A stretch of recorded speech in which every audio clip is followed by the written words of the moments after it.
Hello, my name is Phil Carr. I'm the instructor for the CJ1 Criminal Justice Introduction course at Cabrillo College for 2023. This is section CJ1-01. Please make sure that you're in the right course, and I'd like to give you a little bit of overview of the course syllabus. Again, I'm Phil Carr. The best way to reach me is through email via Canvas. This is my college email. I check this often.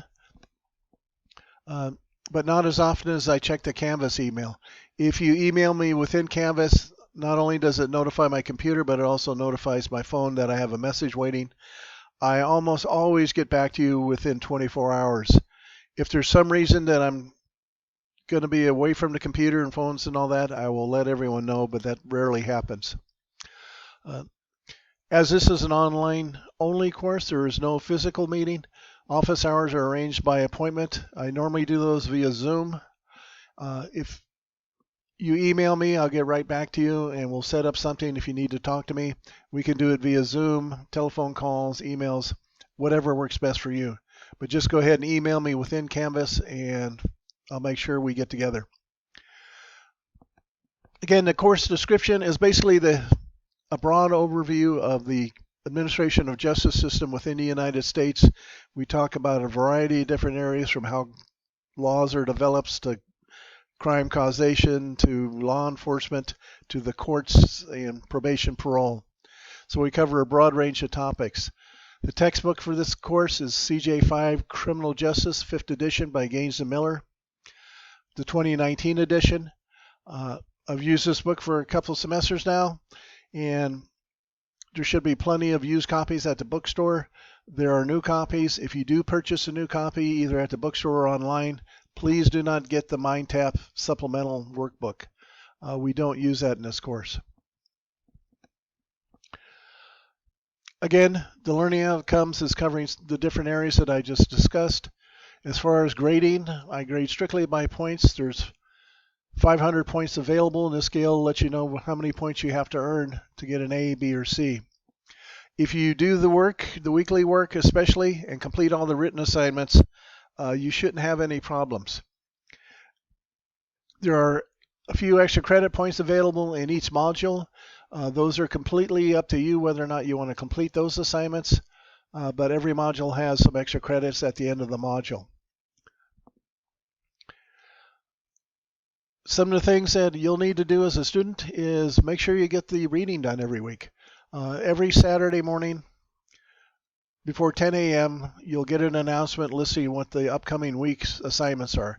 Every week will be a minimum of a chapter quiz and a discussion topic. Other weeks will have some papers that'll be due and things like that, but you'll be informed every Saturday morning and you'll have a week to complete the weekly assignments.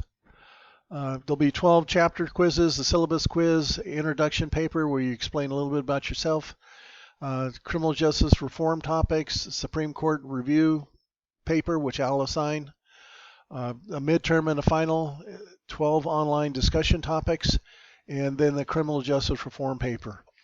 Each of the items that are listed here have a further description down below, and when you go to the actual assignment, there will be not only a more in-depth description of what the assignment entails, but there's normally a rubric and a sample paper listed for that assignment. So you can go to those and check and make sure what's required. Like I said, it's spelled out with a rubric and a sample paper for you to take a look at. And all the due dates are listed on the syllabus and within the modules. Again, the introduction paper where you give a little bit of introduction about yourself and what your goals are in the justice system, if any. I know some students are taking this, are in nursing, psychology, different other areas where it may or may not be a requirement. There'll be a case presentation. I'll assign you a Supreme Court or appellate court case for you to review. And I'll normally get those out by the third week. That allows for everyone to get their ads in and all the administrative things at the beginning of the semester. Again, criminal justice system reform topics where you'll take a look at some topics that you'd like to research. You'll give me some references on the research that you've done, and then that will morph into a criminal justice reform paper that's due later in the semester. And again, with each paper, there's some sample papers and a rubric and more detailed instructions than what's required. If you have any questions about the papers, please let me know. The online discussion topics, each week you'll have an online discussion, and it'll be a video or article that you'll need to read. I'll pose some questions. You'll need to answer those fully. These aren't questions that can be answered in 1 or 2 sentences. And then you'll also have to respond to 2 different postings by other students. I think this is one of the main areas in the course to where you get to interact with not only myself but the other students in the course. Midterm and final exams are pretty basic, 50 questions, multiple choice, true, false. And again, you'll get plenty of notice when those are coming up. Some of the course policies and university policies, academic integrity and plagiarism and cheating are pretty much self-explanatory. Basically, do your own work and provide references. We reference in the American Psychological Association APA reference style. In the modules, there's a PowerPoint and some information on how to reference in that style.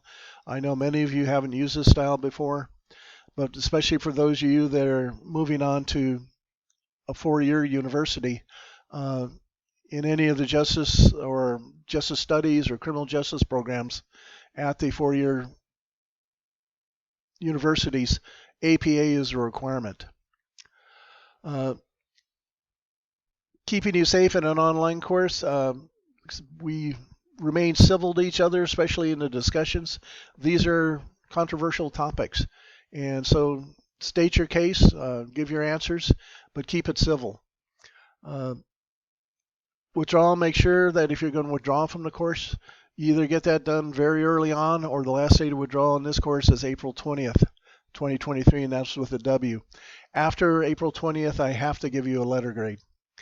You can also choose in advance whether you want a pass, no pass, or a letter grade.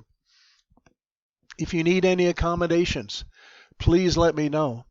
There's some links to some college support areas, the accessibility support system. If you have any accommodations that you need, please let me know those in advance, and I'll make sure those are met. Or if you need any assistance, let me know, and I'll make sure I get with you and we'll work out whatever you need. Make sure you're prepared for the assignments, that you participate in the discussions. And one of the big things with me is getting your work done on time. Everything in the justice system, usually in most businesses or professions, runs on a timeline. If you're a district attorney and you don't file your paperwork on time, well, that person goes free. If you're a defense attorney and you don't file your paperwork on time, that person may stay in jail when they don't have to. All different timelines and deadlines are due in the justice system, and the only exceptions to not turning in an assignment on time or missing an assignment is an unexpected medical emergency or a death in the immediate family, which I may require documentation of both. So very simply, just get your work done on time. There's some support services listed as far as student health services, academic counseling, student planning, and the hub, the Learning Resource Center. Please make yourself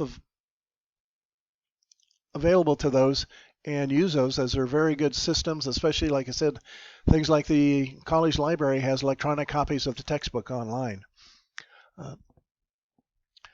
Again, there's a course